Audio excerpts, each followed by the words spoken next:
Evening guys, welcome to Lems Gadget Zone. May client po tayo for today na si Sir Ramon Alcantara ng Valenzuela. So si Sir nag-avail ng PS2 Slim. So full of games to ng mga PS2. So nasa testing po tayo ngayon. So ito Sir yung mga kasama. Dalawang brand new controller, syempre yung AB cable, yung adapter, syempre yung external hard drive na full of games, tsaka PS2 with MacBoot. So ayan siya. So tinetesting po natin siya ngayon. Then try po natin magpalit ng game. So nag-run ako ng isang game. So palit tayo. Pag magpapalit, hold nyo lang po yung power button hanggang mag-red. Ayan, naka-red po siya. Tapos open nyo lang ulit. Then maglo-load na po yan agad sa mga games. Wait nyo lang mag-load. So, ganun lang po siya. Simpleng-simple lang po ang gamitin. So, sa mga interesado guys, marami pa akong PS2.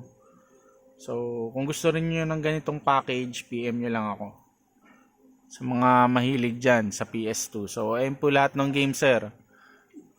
Okay, nandiyan na po yung mga nirequest nyong laro. Yan. Okay, Final Fantasy yan, mga requested ni Sir. So yan. Okay.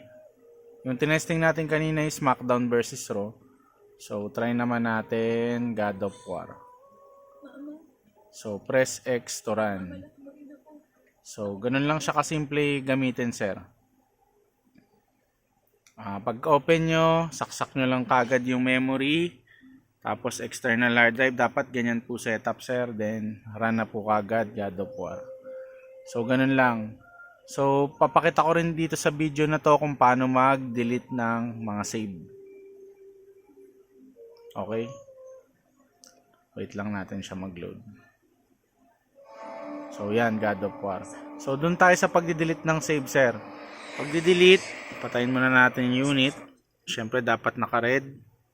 Then bunutin natin yung external tsaka yung memory card. So open na natin siya. Kailangan nakatanggal. Tapos balik tayo sa PS2.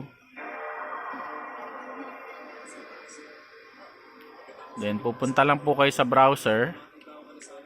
Press circle. Tapos wala siyang data. So sasaksak natin yan yung memory card. Okay. So mapapansin nyo sir, may laman na siya. So, eto sir, papakita ko sa inyo yung mga hindi nyo pwedeng i-delete. So, lahat to, bali ilan to? 12 na icon. So, itong 12 na icon, isa lang po dyan ma-delete, magkakaproblema na po yung PS2. So, ingatan nyo po mag-delete yan. Okay? Pero yung mga game icon, maliban dito sa 12 na to, pwedeng i-delete. So, may free pa siya na 1.1 KB. Okay? Para makakapag-save pa naman kayo dyan. Okay, so kapag tapos na kayo mag-delete, gusto nyo na po ulit maglaro, reset lang ulit hanggang mag-red, as balik ang external hard drive. Yan, nakabalik na. Then power on. Then yan na.